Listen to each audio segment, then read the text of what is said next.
It was an awful round of footy It until was last shocking. night. It was. I was ready to come on. Can I just give you a peek behind the curtain here? Yes, I was yes. ready to come on and launch a full-blown crisis meeting about the state of the game and the bottom 8 teams. That's what I was going to do after what Yeah. we'd saw. I think the average winning margin come Saturday night was 69 points. It was just a Yeah. disaster until one man and one man only, maybe two if you want to include Nick Daicos, saved the day. Saved the day. What Wanganeen Miller did last night was maybe the greatest minute of football ever played, in terms of the clutch ability to do what he did. And the season that he's had with everything going on externally around him it's phenomenal. So thank you to Naz for saving the round of footy and giving us something really special to talk about. What a freak. So, what happens now? So let's talk about this game firstly. Let's do the game first, then we'll get to Naz. Yeah. So for the first 3 quarters, I had some great vision cut, and I thought Melbourne, well done. It's amazing 3 quarters, moving the ball well, dominant at clearance, just in total control. Winning right? contest in forward 50. It's as good a performance as you've seen from Melbourne, as complete as you've seen for quite some time. And at 3 quarters, I'm thinking, perfect. That's done. That's the angle. I love a smashing because of the review style. Yeah, it gives you time. It gives you time. You can just chill and really sort of enjoy the last quarter. And then that happened. And then you sort of go, okay, well, probably can't really show that now because it's been trumped by this. For that last minute to play out like it did, Cornsey, is just baffling. And you can look at it from the St Kilda point of view firstly. Let's take the positive. For that young man to understand everything that had to happen in real time, I don't know of another player at that age that would be able to do that. It was maybe the most heads-up IQ play that I've seen, and Rowan Marshall as well. And I think he got talked to like a ruckman. Yeah, Hey, listen, you're going to get the free kick, and you're going to kick it. But he's there. executed. He's executed a lace-out pass. Like, you couldn't have hit that ball any better. I think Windhager's got a role to play in this as well. If you go back and look at the discussions that we had, and he's a young player as well. Like, so for them to set that up the way that they did. I called it the worst 69 seconds I've ever seen in AFL history, because it was 69 seconds by the time the free kick was paid to when he marked it. And he does the move first. He sprints up first, and then he gives him a sighter. And then he comes back, and no one's gone, oh, hang on, you know what?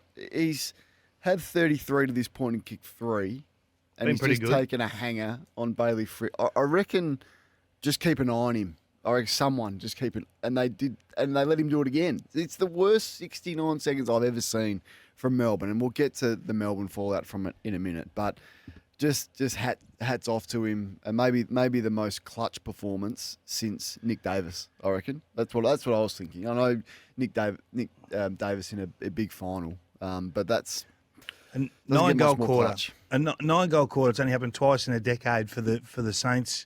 And I just couldn't help but feel the joy from the St Kilda fan base. You just need days like this. When you've been down for a little while, you just need a little bit of... They talk about players needing nourishment. I think sometimes the fans need some nourishment, a reason to continue to keep going. And this guy has been the most positive thing that's happened to St Kilda in a long time. Long time. Have to keep him. Yeah.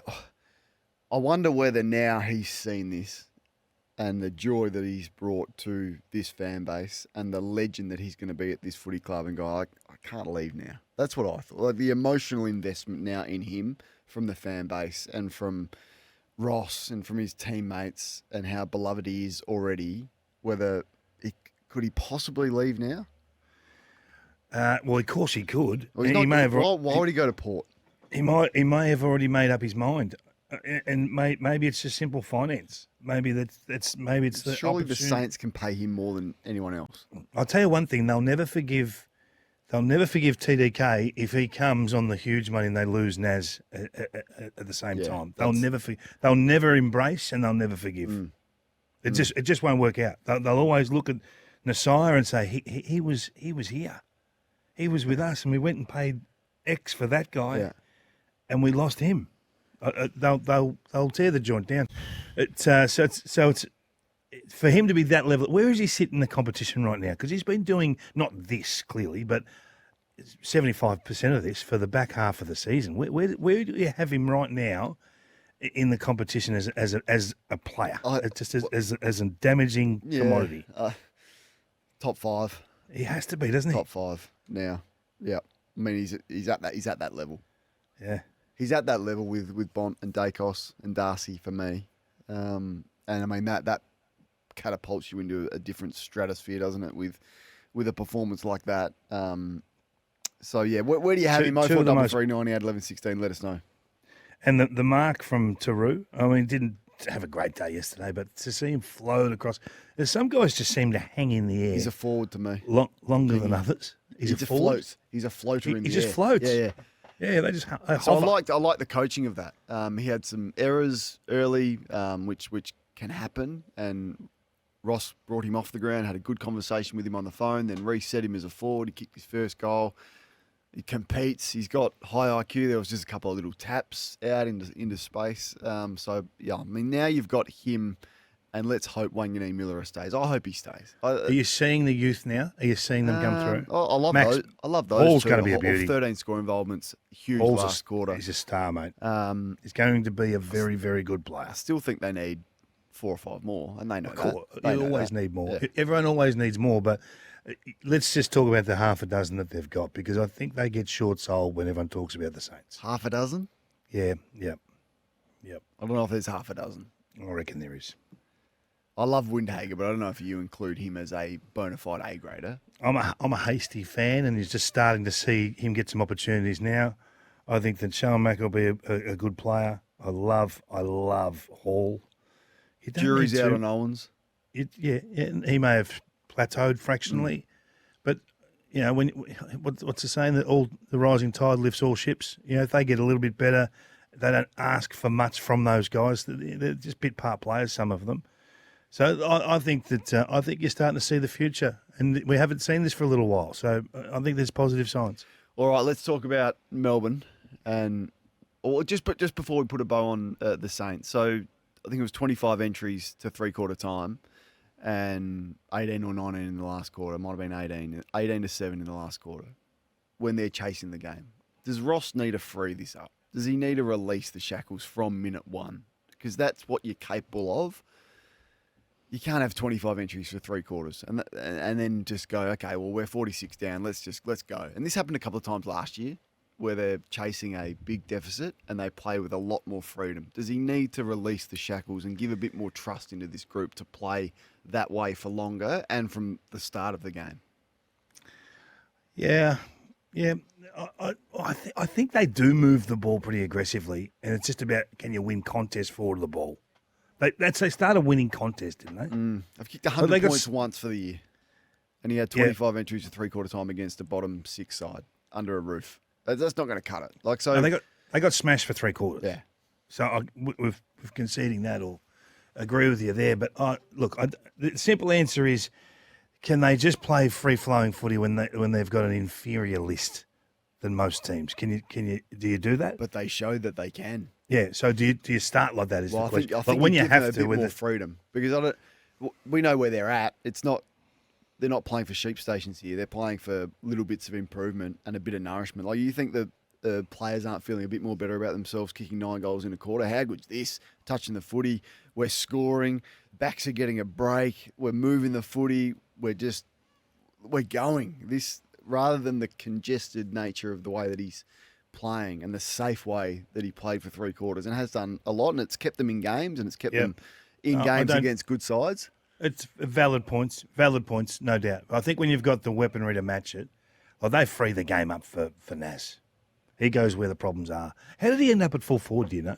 No. I'd love to know whose decision it was. Listen, let's just put him at full forward, because he was touch and go to play the game. Yeah. Hearing Ross's presser, so thank God he did. But how does he end up at full forward? His call or their call? I don't know. An assistant coach, or Ross was hilarious in the box. And then that was funny. The reaction was that. So it was one of those games where, out of off the couch games, like the game forces you to jump off the couch. There's not many moments in the game this year that have forced you to actually I'm jumping off the couch. Which moments are they? But my whole house, like this was just off the couch sort of stuff. It was brilliant. Couldn't love it anymore. Whose decision was it to think Bailey Fritsch is the right one to go behind the ball? You know, of all the we'll players. Get to the Melbourne side. Let's get to the Melbourne side All of it the now, 'cause players. there's some trauma to discuss Absolute here. trauma. Yeah, speaking of jumping off, this is another jump off the couch moment, I reckon, for Melbourne fans. Let's hold that. We'll do this properly. We'll do Melbourne properly on the other side of this. If Nims had been watching at the time, he would have jumped off the couch. He jumped off the couch in retrospect. He'd already changed the channel. The love is disappearing at Melbourne. 0 goals 4 to 9 goals 2 in the last quarter. Kingy, how did they get it so wrong, the Melbourne Footy Club? Yeah, well, it's the 7 deadly sins of that last centre bounce. I think, so to be fair to Max, I had to ring Ray Chamberlain to find out what the actual ruling is. Yep. So Max, once there's a 666 breach and they pay the free kick and they charged out of the square, credit to the umpire for pulling them back. Everyone has to reset. Max doesn't have to go back in. Max should have been the loose man. Not the loose man. He should have been in the hole as their best intercept player for Melbourne, the best one they've had for 30 years. He could have just gone and stood 40 from goal where Bowie was, and he could have put Bowie in as the ruckman. So you didn't have to start with 4 in the centre bounce for that kick? Got to start with 4 in there, but it doesn't have to be Max. I would have put Max. I would have had someone else just stand the mark and had Max behind the footy. He's the one man that could have stopped everything. And if in all likelihood it was going to be a high ball, you want Max down there for that. Viney's positioning is a disaster. What was His centre wing is allowing Caminiti to at least charge inside forward 50. I just think he was confused. I don't know whether he understood that there was a free kick being paid. I don't know what he was doing. So his confusion is the second one for me. No opponent for Nasiah at all.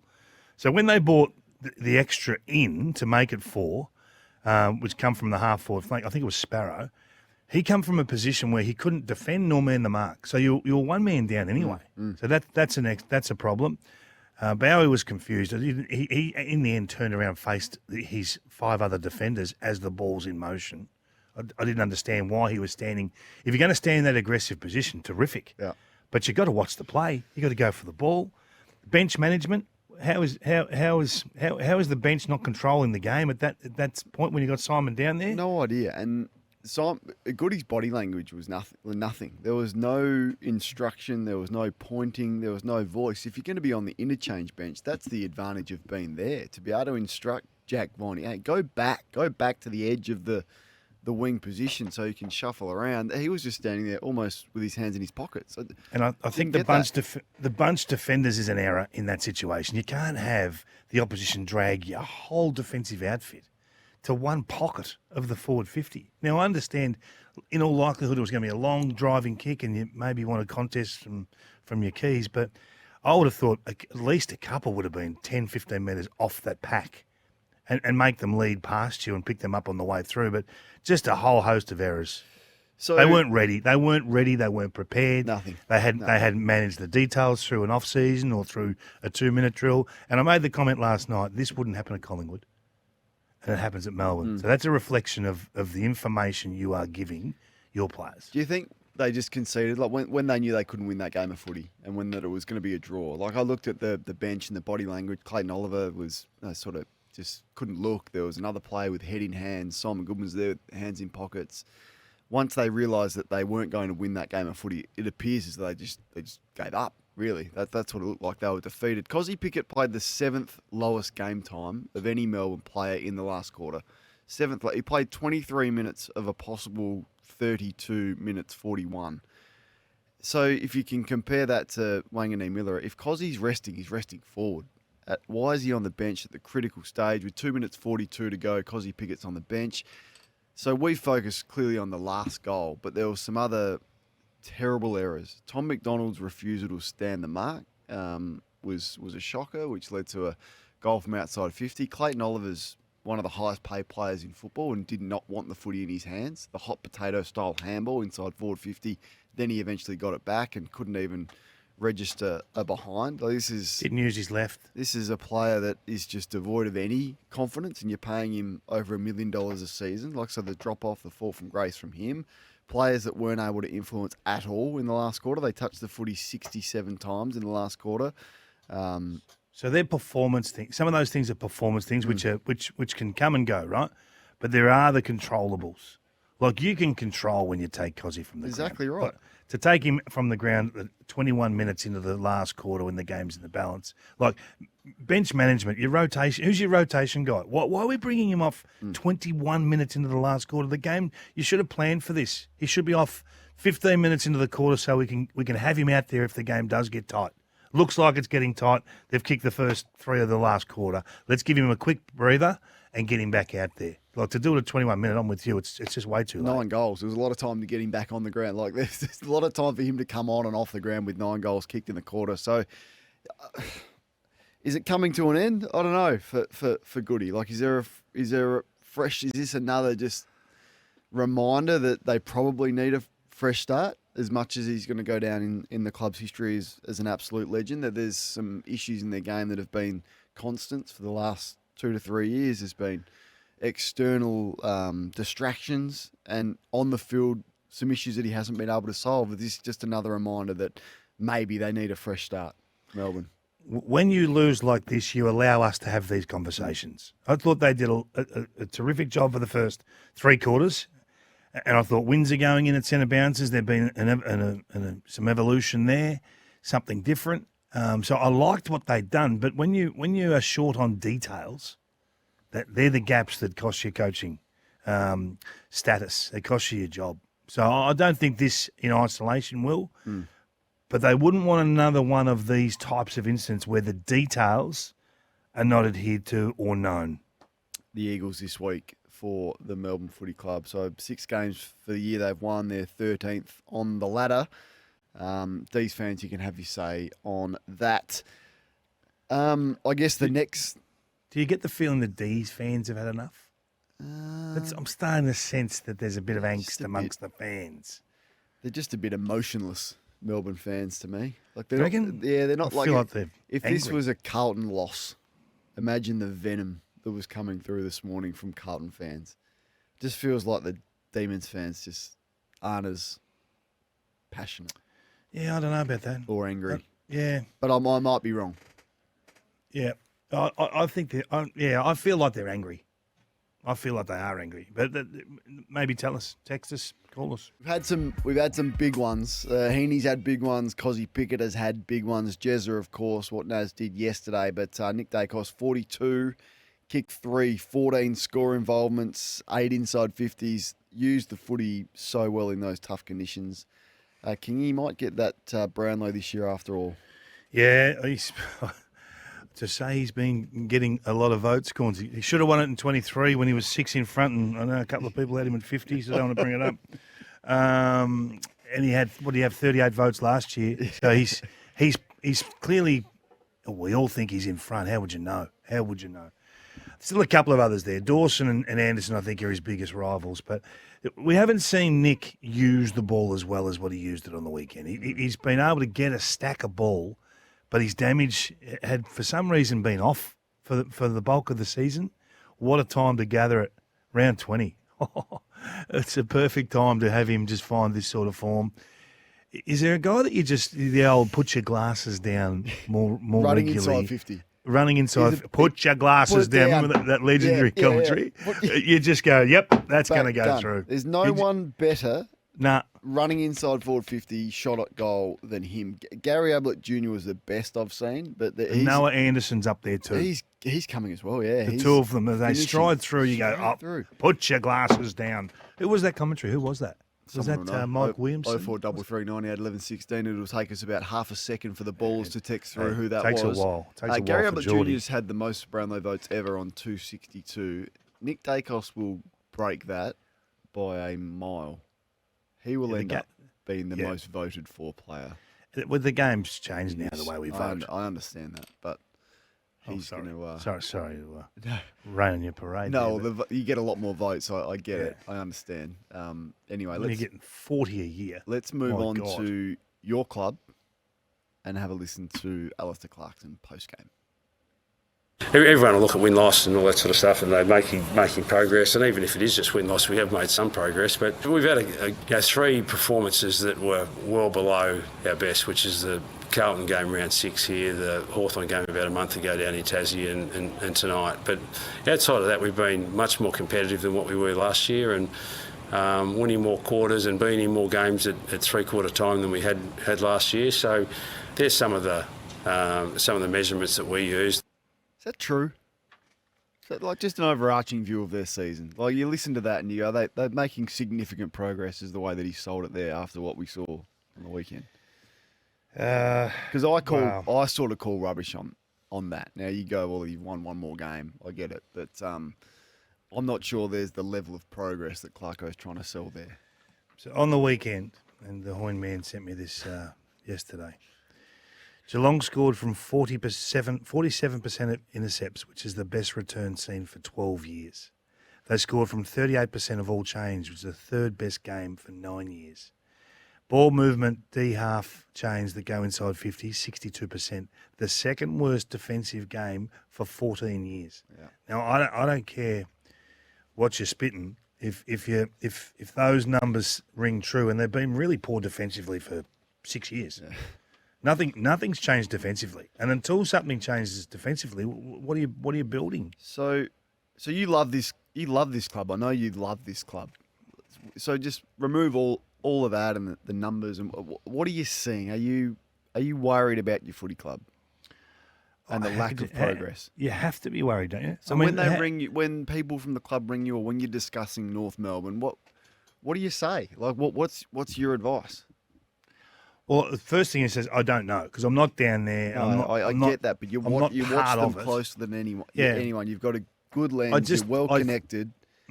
What are you worried about this footy club and the lack of impact that the coach is having on this club?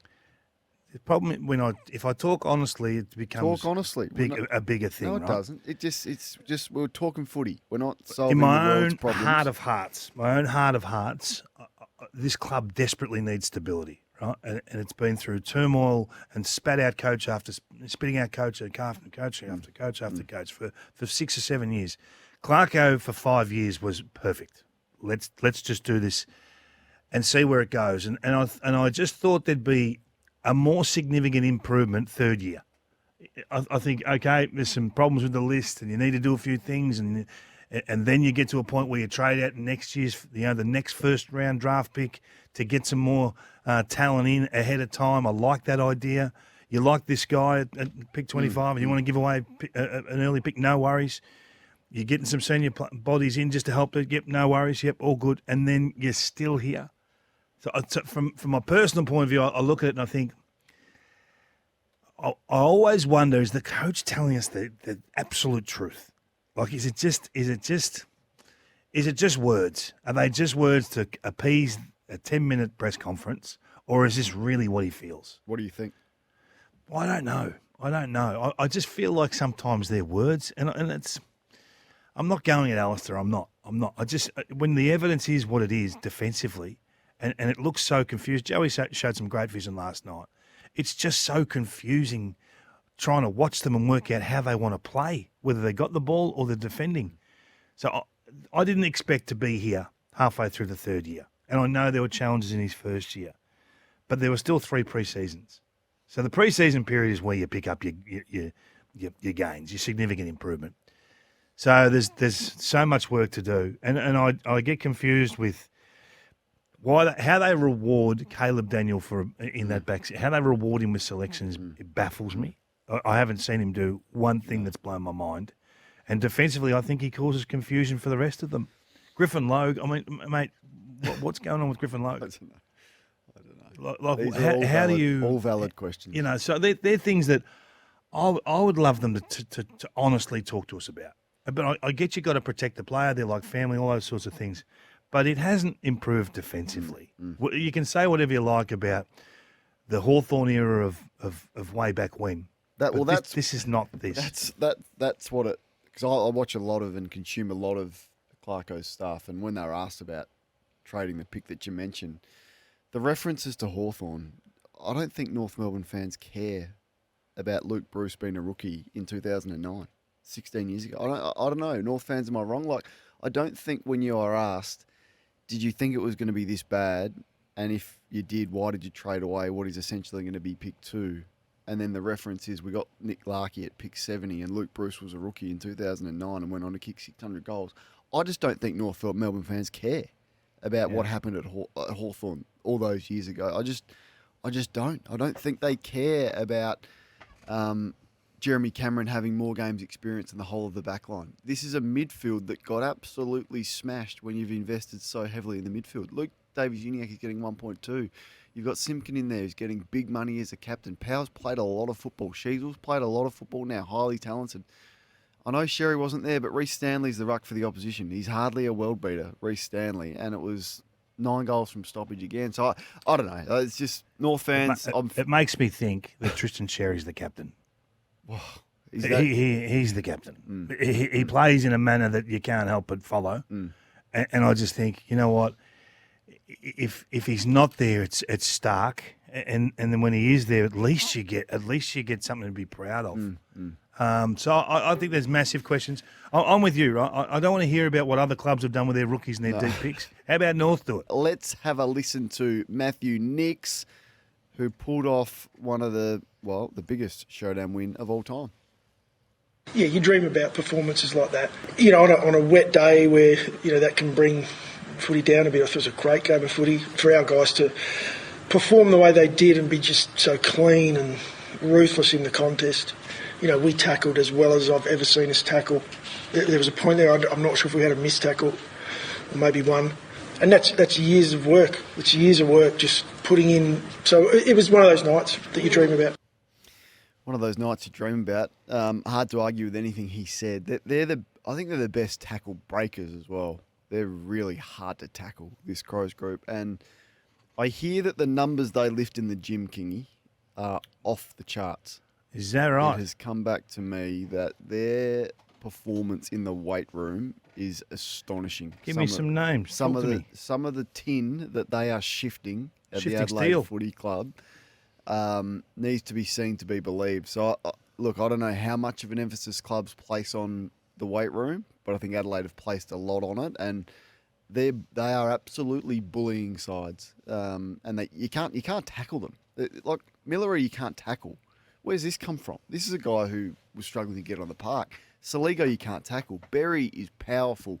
Michael Aney is a young player. I know he's injured, but you can't tackle him. Hinge and Worrell, the improvement there. Thilthorpe, look at the size of these guys. So I think credit to them. As Nixie just said, years and years and years of work now coming out on game day in tough conditions. It was a beatdown. It was an embarrassment for Port Adelaide in the showdown. But credit to Adelaide, who are right in the mix to win their first premiership of this century. Do you know what it made me do when I heard him talk about the tackles? What did it make you do? He said there was one missed tackle. And I thought straight away, he's got one that he's angry with, right? 2 of them had missed tackles, Pedler and Thilthorpe, and there's no way he's going to Thilthorpe. Not going to the Thilseeker. He's not going to talk to the Thilthorpe about anything negative. If he's smart, he'll just say, "You're killing them, champ." Pedler's in trouble. Pedler's in all sorts. Is there a world where Riley Thilthorpe is a better key forward than Sam Darcy? They're slightly different, but yeah. Just see this guy, and I just don't think you can move him. Like Darcy's reach and his length, and we talk a lot about his ability to get his hands to the ball at the highest point, 3.9. 3.95. And his kicking and his skills and those sorts of things. But so I'll watch Thilthorpe. Geordie, you got the music ready? Darcy or Thilthorpe? Well, I'm Thilthorpe. I'm Darcy. Okay. I get it, because I understand that 95% of people would be there, but I look at Thilthorpe play and I just think he plays with a level of anger that drives the group, and it's just all contest, it's all brute force, and I just think they've got a total star. And we've talked a lot about that guy as a forward. You talked about him as a ruckman on the weekend, which is interesting. But maybe he's got the capability of being the best player in the comp. Right, that level. I think so. Don't agree? No, I'm not offended by it. I don't hear that opinion and go, gee, that's extreme. No, I'm not at all offended by that. He absolutely could be. Wet weather game on the weekend. He's not entitled to do what he did. Destroyed them. 19-6 clearances, 10 score involvements, 3 goals, 1. The showdown medalist, Ken Hinkley, says that they're not waving the white flag. Let's have a listen. We don't wave the white flag, but I get the question based on the margin at the end. But I think that's just the gulf between the two teams at the moment. And when at this time of the year, when things go against you, it's no one gives up, no one stops trying. But it can look a little bit like that, and it just looks like every mistake's got a bad outcome on it. So people feel the pressure a little bit more. Just a public service announcement to Koshi, who says that this club will never rebuild. He essentially has said that it lacks courage, rebuilding. I think there's a rebuild on the horizon that there needs to be a serious discussion about the future of the playing list, because this group's not going to get it done. So you can't run it back with this group, because otherwise you end up like St Kilda. Jeez, you've turned quick. No, how long have I been saying about their list? I've been saying this for 2 years about their list. Whose job's the list? Well, the list management committee. But I'm just saying, why? What are you alluding to? I'm just saying that the list is where it is after a long tenure with Ken. No, this is. Does it always finish like this? Maybe it does. Simo finishes and West Coast to where they are. But if you're in prelim finals repeatedly, I mean, you're clearly going to keep going for it, aren't you? Like, you're not going to. So, but I think that comes and you wear this at the end. Well, I think so. Well, it comes to a point now where you look at it and go, I don't think this group's going to get it done. So what's your expectation with Josh Carr next year? Well, I don't know. At this early stage. Well, you hopefully get the New Coast boost, like the Ross Lyon sort of boost. Could you play a final? Maybe, but are you setting yourself up for long-term success with this list? I just think there needs to be a reset of their strategy that they will never, ever rebuild. That's the message to Koshi, I think. And that discussion needs to be had at the footy club. I don't think you can rebuild anymore. No rebuilds. Richmond? The salary cap doesn't work. Richmond? Have a look at the draft this year.